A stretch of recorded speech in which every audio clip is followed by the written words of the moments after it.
तो Joe Biden के जो फैसले थे उसको वो बार बार सही ठहरा रहे हैं और अपनी प्रेस कॉन्फ्रेंस में, अपने संबोधन में भी उन्होंने इसी बात को दोहराया। अमेरिकी राष्ट्रपति के दावे पर कई सारे सवाल खड़े हो सकते हैं। बाइडेन ने फैसले को अमेरिका के लिए राइट डिसीजन कहा है।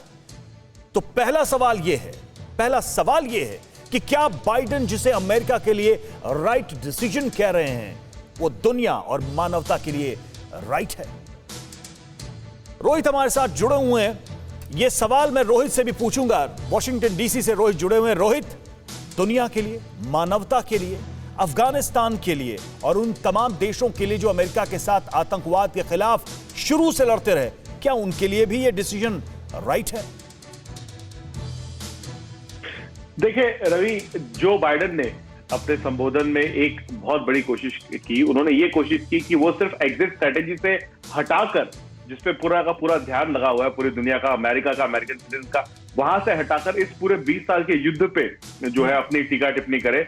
और उन्होंने ये कोशिश की है जस्टिफाई करने की कि अमेरिकन के लिए ये वॉर खत्म करना बहुत जरूरी था, क्योंकि ये एक एंडलेस वॉर बनता जा रहा था। 20 साल से अमेरिकन सोल्जर्स वहां जा रहे थे और इसका कोई एंड गोल नहीं था। तो वो डिसीजन को उन्होंने जस्टिफाई करने की कोशिश की।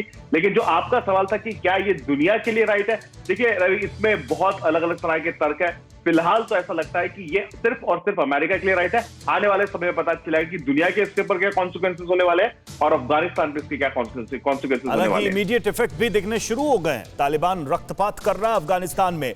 और अब एक और अहम सवाल जो बाइडेन के बयानों से, अमेरिका के राष्ट्रपति ने अफगानिस्तान से हटने को अमेरिका का वाइज डिसीजन कहा है। तो दूसरा सवाल उठता है वाइज डिसीजन को लेकर कि क्या अमेरिका का वाइज डिसीजन यानी चालाकी वाला फैसला अफगानों और इस पूरे क्षेत्र पर भारी नहीं पड़ने वाला है? रोहित हमारे साथ बने हुए हैं। रोहित, अफगानिस्तान के लोग इस चालाकी वाले, इस वाइज डिसीजन का कितना परिणाम भुगत रहे हैं? क्या उनको पता नहीं कि इसका अंजाम सबसे पहले अफगानिस्तान की आम जनता को भुगतना पड़ रहा है? देखिए, पूरी दुनिया में ये बहुत बड़ा कंसर्न है कि अफगानिस्तान में जो लोग हैं उनके ह्यूमन राइट्स को लेके, हम वुमेन की और चिल्ड्रन की बात करें, साथ ही साथ लोगों पे, मतलब मेन पे भी बहुत तरह के रिस्ट्रिक्शंस आने वाले हैं। तो कहीं ना कहीं, जैसे कि मैं कह रहा था कि जो बाइडेन ने जो संबोधन दिया है वो सिर्फ अमेरिकन को दिया है, ये जस्टिफाई करने की कोशिश की है कि उन्होंने जो किया है वो अमेरिका के लिए सही है। अफगानिस्तान के लिए वो किसी भी, जहां से हम लोग देख रहे हैं, अफगानिस्तान के लिए वो बिल्कुल भी सही नहीं दिख रहा है। एक ऐसी ऑर्गेनाइजेशन ने टेक ओवर किया है काबुल का, जो टेररिस्ट थी, जिसको अभी तक 2 साल पहले तक पूरी दुनिया टेररिस्ट मानती थी। उनके साथ हक्कानी नेटवर्क जुड़ा हुआ है, जो एक यूएस डेजिग्नेटेड टेररिस्ट नेटवर्क है। तो अफगानिस्तान के लिए, अफगानों के लिए ये डिसीजन कहीं से भी राइट और वाइज तो बिल्कुल नहीं है। बिल्कुल, और खासकर वो अफगानी टारगेट हो रहे हैं जिन्होंने अमेरिका के साथ अफगानिस्तान में कंधे से कंधा मिलाकर इस अभियान में शामिल रहे।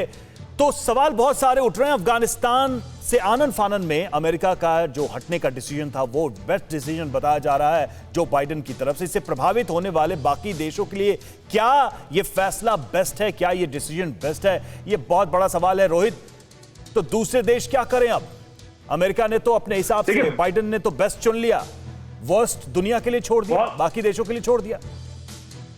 जी बिल्कुल, और बाकी देश में रीजनल पावर्स ने, आप देखिए यूरोपियन यूनियन में एक बहुत बड़ा सवाल है रेफ्यूजीज को लेके। वहां पे हमें सीरिया के समय भी बहुत बड़े सवाल उठे थे। अमेरिका में खुद यहाँ पे लोग कह रहे हैं कि हम इतने जो रेफ्यूजीज आ रहे हैं हम उनको कैसे देखेंगे। साथ ही साथ अगर आप जियो पॉलिटिकल सिचुएशन में देखें, सिक्योरिटी के लिहाज से अगर आप देखें कि एक अनस्टेबल अफगानिस्तान कितना वॉलेटाइल सिचुएशन क्रिएट करने वाला है पूरी दुनिया के लिए।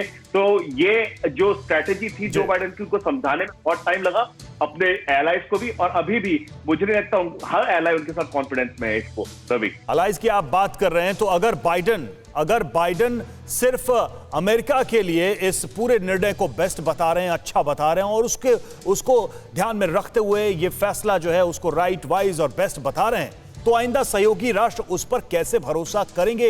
ये बहुत बड़ी बात है।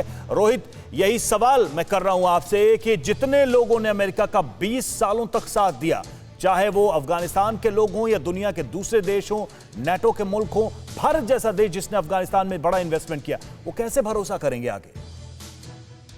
देखिए, जो बाइडेन के लिए एक चीज कारगर रही कि उन्होंने जितने भी एलाइज थे, जो उनके नेटो एलाइज थे और जितने भी सिटीजन थे नेटो एलाइज के, उनको वहां से इवैक्यूएट करने में कोई भी कसर नहीं छोड़ी। आई मीन आज भी अगर हम बात करें तो करीब 100 से 150 अमेरिकी वहां पे बचे, लेकिन और कोई भी फॉरेन नेशनल ऐसा नहीं है जो अमेरिका का जो एलाय था या उसके सिटीजन वहां पे है।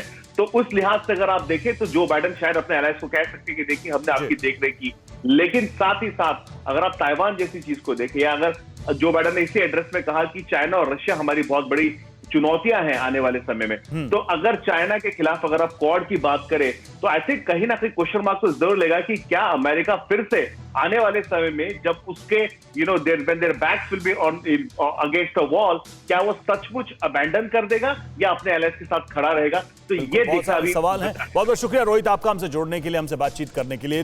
अड़ी सोमवार से शुक्रवार शाम 6 बजे सिर्फ TV9 भारतवर्ष पर।